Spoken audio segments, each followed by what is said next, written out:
semuanya, selamat menonton video Indo Pauliau hari ini. Nonton video ini sampai habis ya. Saya Sunardi Mulia. Hari ini mari kita membahas tentang Menko Info Johnny G. Plat, tersangka korupsi BTS 4G, diduga merugikan negara sebesar 8 triliun rupiah. Menteri Komunikasi dan Informasi Johnny G. Plat, menteri dari kader Partai Nasdem, tersandung kasus dugaan korupsi pembangunan proyek Best Transceiver Station atau BTS 4G Bakti Kominfo pakai 15 tahun 2020 sampai dengan 2022. Johnny resmi ditetapkan sebagai tersangka oleh Kejaksaan Agung pada tanggal 17 Mei 2023 karena perannya sebagai Menko Info dan pengguna anggaran. Tapi ada satu titik poin yang harus kita cermati bersama di dalam kasus ini. Kita ingat peristiwa ini, dana yang digulirkan proyek senilai 10 triliun sekian, kerugian negaranya 8 triliun sekian. Nah ini mungkin harus kita cermati bersama bahwa ini bukan peristiwa pidana biasa. Kerugian keuangan negara tersebut terdiri dari 3 hal, yaitu biaya untuk kegiatan penyusunan kajian pendukung markup harga dan pembayaran BTS yang belum terbangun. Penyidik Kejagung masih melakukan pendalaman terkait kemungkinan penerimaan uang oleh Johnny dari kerugian keuangan negara yang mencapai 8,32 triliun rupiah. Johnny terlibat dalam perkara tindak pidana korupsi BTS 4G, yakni sebagai pengguna anggaran dan selaku menteri yang memiliki kewenangan terhadap pengeluaran anggaran dan pengawasan anggaran di Kementerian Kominfo. Johnny Plat juga diduga pernah meminta dana operasional sebesar 500 juta per bulan kepada Direktur Utama Bakti Anang Ahmad Latif yang sudah ditetapkan sebagai tersangka. Penyidik Kejagung meningkatkan status hukum Johnny dari saksi menjadi tersangka. Penyidik langsung menahan Johnny di Rutan Salemba cabang Kejagung untuk 20 hari ke depan. Johnny dijerat dengan pasal 2 dan pasal 3 Undang-Undang tentang Pemberantasan Tindak Pidana Korupsi Junto pasal 55 ayat 1 ke 1 Kitab Undang-Undang Hukum Pidana. Sementara itu, Kepala Pusat Penerangan Hukum Kejagung Ketut Sumedana menambahkan, Johnny diklarifikasi oleh penyidik terkait jumlah kerugian keuangan negara yang sangat besar. Selain itu, Johnny juga diklarifikasi terkait dugaan kegiatan fiktif dalam proyek pembangunan menara BTS 4G dan infrastruktur dukungannya. Menurut Kapus Penkum Kejagung, kasus BTS 4G adalah kasus yang sangat strategis.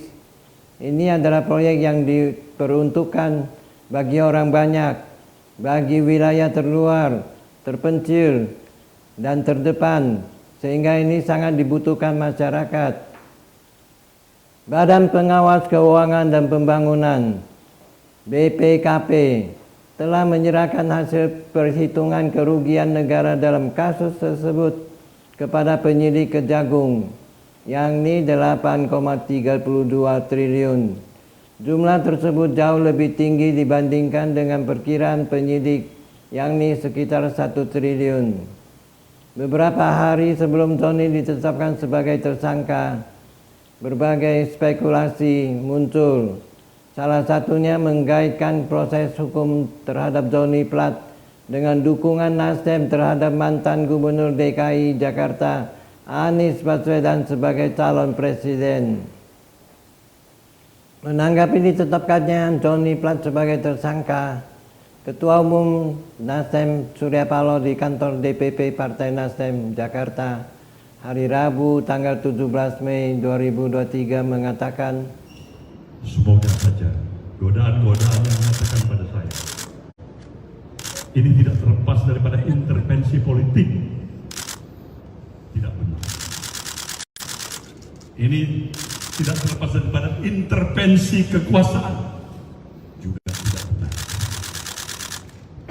Ini godaan pada diri saya dan saya sudah katakan tidak benar ini. Kalau benar, mungkin hukum alam nanti. Johnny G. Platt merupakan sekjen Nasdem kedua yang terjerat kasus korupsi. Sebelumnya ada Patrice Rio Capella yang saat itu menjabat sebagai DPR periode 2014 sampai dengan 2019. Ia ditetapkan tersangka korupsi karena menerima hadiah atau janji terkait pengamanan perkara dugaan korupsi yang dilakukan Gubernur Sumatera Utara yang sudah nonaktif, yaitu Gatot Pujo Nugroho dan istrinya Evi Susanti. Saat ini Nasdem memiliki 3 menteri di pemerintahan Jokowi. Menteri Kehutanan dan Lingkungan Hidup Siti Nurbaya Bakar, Menteri Komunikasi dan Informatika Johnny G. Platt, dan Menteri Pertanian Syahrul Yassin Limpo. Kabar reshuffle menteri kembali mencuat ketika ditanya para jurnalis usai penanaman mangrove di Taman Wisata Alam Angke Kapuk, Jakarta Utara hari Senin, tanggal 15 Mei 2023. Apakah Menteri Nasdem di reshuffle? Presiden Jokowi berujar, ya bisa saja. Menteri dari Partai Nasdem bisa di reshuffle. Sementara itu terkait dengan dukungan Nasdem mendeklarasikan Anies sebagai capres, sudah mulai terlihat dampaknya pada 2 kerajaan usaha Surya Paloh. Pertama, PT Pangan Sari Utama, perusahaan penyedia jasa boga di PT Freeport Indonesia, terancam dikeluarkan sebagai penyedia jasa boga di PT Freeport. Kedua, PT Media Property Indonesia yang sedang membangun gedung kembar Indonesia 1 dengan tinggi lebih dari 300 meter di Jalan MH Tamrin, Jakarta Pusat.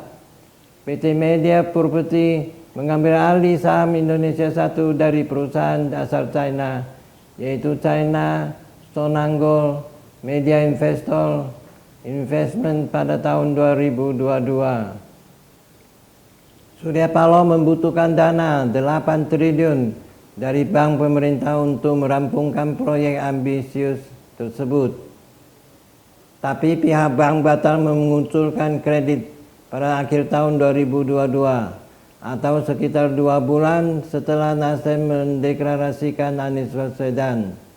Karena situasi ekonomi yang tak menentu akibat pandemi COVID-19. Terima kasih sudah menonton video Indo Pauliau hari ini. Saya Sunardi Mulia. Silakan like dan subscribe. Bagikan ke teman-teman Anda dan tinggalkan pesan di kolom komentar. Sampai jumpa lagi.